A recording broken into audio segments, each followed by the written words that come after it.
First thing I'm going to do is make sure that I've got the headband absolutely perfectly, because it's going to be a little tricky to adjust this later on. If any of you want to know how I made the headband, I'm going to have a tutorial for that on my second channel, but as usual everything will be linked on my blog. I'm going to start off with a BB cream and I'm going to apply that with a brush, and then once it's all blended in I'm just going to press it in with my fingers.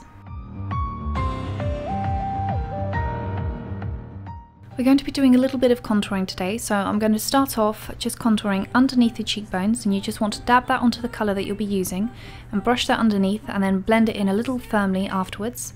I'm also going to bring that down along the jawline, and then I'm also going to accentuate the collarbones just a little bit.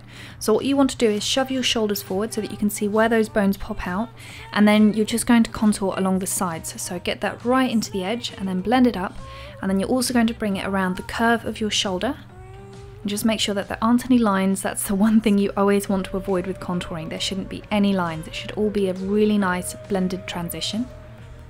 For any little spots, I'm just going to cover that with a bit more BB cream. Now for the eyes, we're going to go crazy. So you want to take any kind of black eyeshadow or an eyeshadow gel, and you want to basically do a panda eye. Just cover your whole eye. And I'm also going to be filling in the lips really roughly. This does not have to be neat. This can be as messy as you want. So just fill them in, and then taking a blending brush, you're going to blend that all out, and it has to look very grungy, so have fun with this. I'm going to apply a second layer just right down the centre of the lids to make sure that that colour's really dark and intense. Reblend it. For the brows, we're going to be doing something a little different. Instead of filling them in like I would normally do, what I'm going to be using is a white cream. I'm going to get an eyebrow spoolie and I'm going to run that colour through the brows and completely block them out. And then with that same cream colour that I used, I'm going to start doing the shape of a skull. And I'm going to be using a small detailing brush for this. You want to start off by circling the eye. Now for the shapes that we're going to be doing, you want to make it look very sketchy and rough, a bit like someone had applied it in a hurry, or if it was an old art piece which had been roughly sketched out but on the face. I'm also going to use a nail art brush for this, and that's really good for getting those fine little lines. So you want to run that down along the cheekbones and then just run it really lightly over the skin so that it leaves these lovely little marks. I'm also going to do exactly the same on the forehead. Now if you don't have the kind of colour that I have, you can also just use an ordinary white eyeliner or white foundation. So that's what I'm going to be doing on this side of the face, just to show that you can pretty much use whatever you have to hand. You don't have to use exactly what I'm going to be using. And you want to do exactly the same on the other side of the face. Sketch out the circle, and then we're going to do that line just above the cheekbones. And then on the corners, we want to sketch that out again. Don't be worrying about blending it perfectly for the moment. Just do these really light little lines down the centre of the forehead, over the brows, and especially around the eyes. Now with the same stick that I used earlier on to fill in the eyes, we're going to circle the eyes again.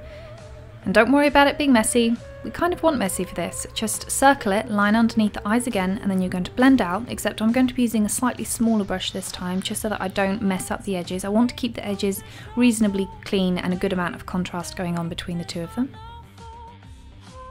Along the temples, I'm just going to blend out that line, and I'm going to be using my fingers, but you can use a brush if that's what you prefer. And then to add a little bit more of an interesting texture to the face, I'm going to take that same nail art brush that I used, and I'm just going to dabble that along in towards the nose. And then later on I'm going to be filling in my nose as well, but I won't be doing that for the moment. Now this is the interesting part, the mouth. I'm going to be using some lash glue, and you just want to make little wiggles which lead out from the mouth.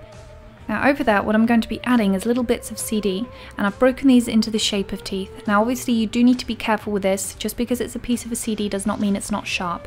Don't make these too small, don't make it anything that you could possibly ingest, and just be careful, make sure that they're really stuck down. You're going to put a little bit of lash glue underneath to hold them down, and then over just to make it blend into the skin a little bit more.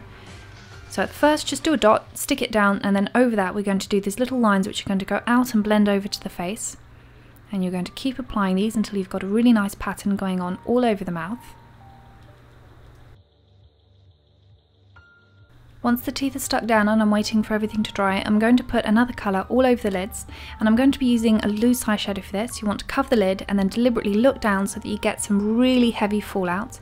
And just so that it connects to the eye, you're going to bring that up and connect it to the lower lid. I'm going to do exactly the same on the other eye.